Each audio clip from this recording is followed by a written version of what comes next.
We were never designed for the sedentary, indoor, sleep deprived, socially isolated, fast food laden, frenetic pace of modern life. That is a quote from Dr. Stephen Alardi.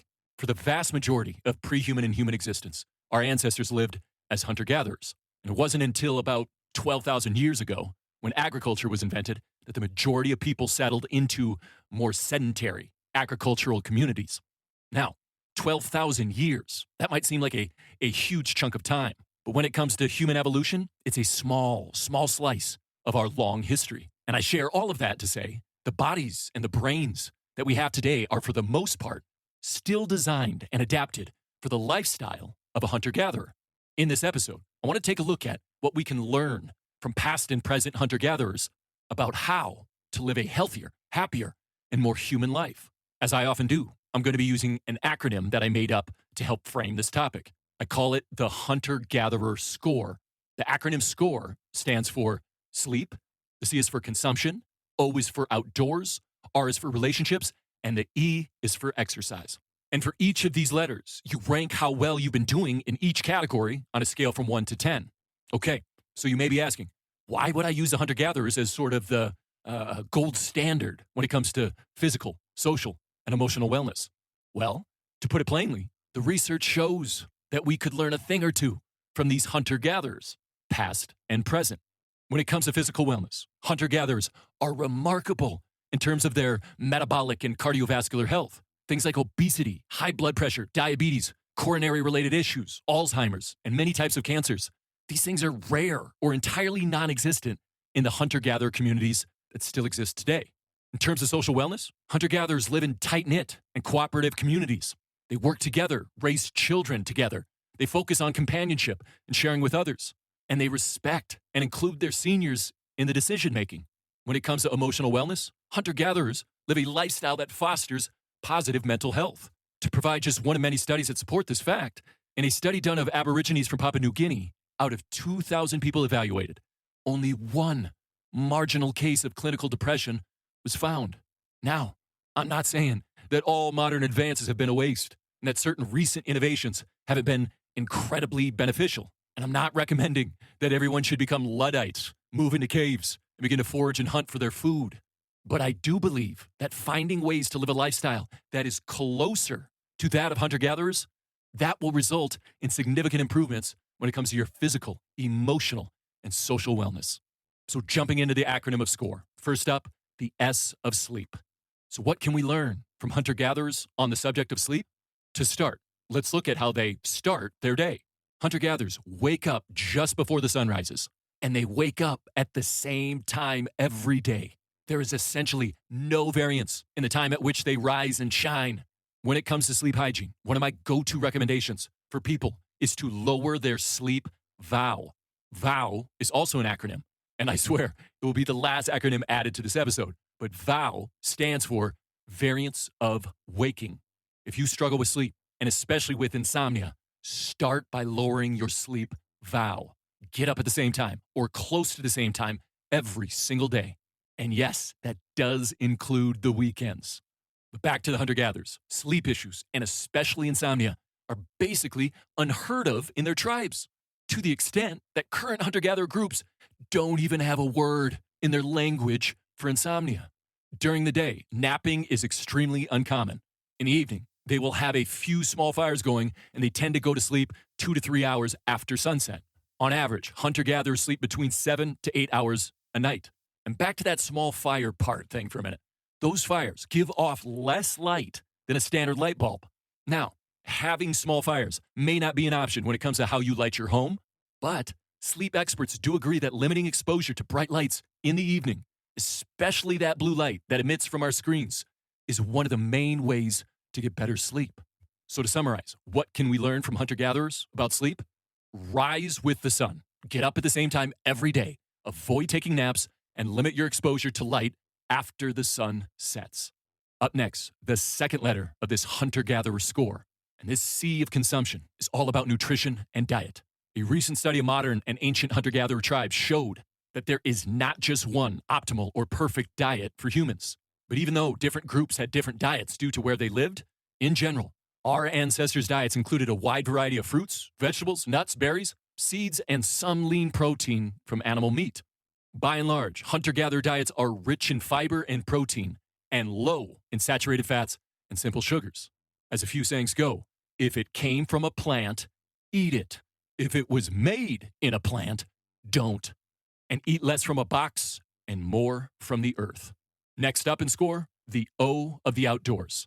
And you may have guessed it, but yeah, hunter-gatherers tend to spend quite a bit of time in the great outdoors. But there's more to it than just that. As I shared earlier, hunter-gatherers get up before the sun does, and once they're up, they usually get the majority of their light exposure in the morning, between 8 or 9 a.m. When the sun gets higher in the sky, so does the sun's intensity and the heat. This is typically when they will seek out some shade. And this morning light exposure is worth mentioning because scientists believe these AM rays are important for our well-being. Studies have shown that morning light is significantly better than afternoon or evening light when it comes to reducing depressive symptoms. And early morning light exposure is one of the most effective treatments for seasonal affective disorder.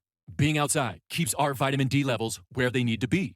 Vitamin D plays a significant role in our overall health, but a recent study showed that 42% of Americans are vitamin D deficient. So many of us spend the vast majority of our days inside, literally walled off from, separated from nature. These boxes of differing sizes, they're lit with artificial and low-intensity light. Most indoor lighting environments have less than 10% of the light intensity of what the outdoors will provide on a sunny day. Studies done by environmental psychologists have shown just how detrimental this indoor existence can be. Spending too much time inside and not enough time in nature can cause impairments in our attention and cognition. It causes disruptions in our mood and in our sleep. We need to get outside more, spend more time in nature. We need to touch the grass, as the kids say. Roger Walsh said it well when he said, "Nature heals and calms, removes mental trivia, and reminds one of what really matters." The next letter of this hunter-gatherer score is the R of relationships.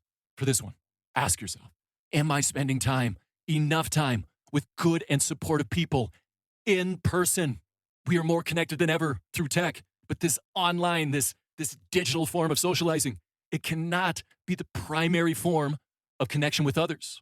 I like to say that when it comes to socializing, our screens can supply the supplemental, but they will never be what's fundamental. The fundamental, the foundation of our social wellness is made up of in-person interactions. And whether you're an extrovert or introvert, research shows that the number one predictor of mental health, physical health, happiness, and longevity, it's meaningful relationships. For hunter-gatherers, they don't need to remind themselves to make relationships a priority because living and working together is necessary for their survival. The majority of their work is done cooperatively, and after the work is done for the day, and they don't call it work, by the way, but after that, they remain social. They stay connected by playing games, singing, dancing, playing instruments, just sitting back and swapping stories. And here's a fun and surprising fact about how much time they have for leisure. Turns out they have a lot of it. Studies show that on average, hunter-gatherers spend about 15 hours a week acquiring their food.